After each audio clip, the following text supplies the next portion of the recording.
3.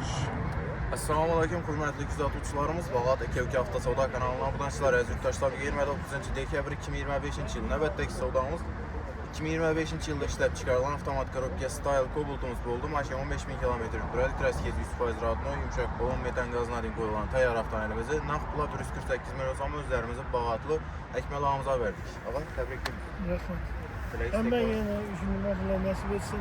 Ekibika'dan gelip soru ödeyim. Hizmetlerine gap yok.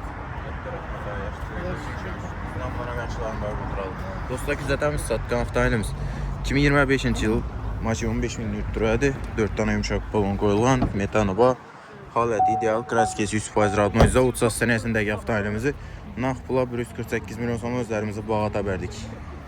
Şıtır nağd pul asasında bol savdamız. Gəl əvvəl sizlərə şimdi zor bahalı maşınla gərək olsa salonumuza gəlib beymağa xarid qıb gitsəyizə boladı. Bu ibur köp.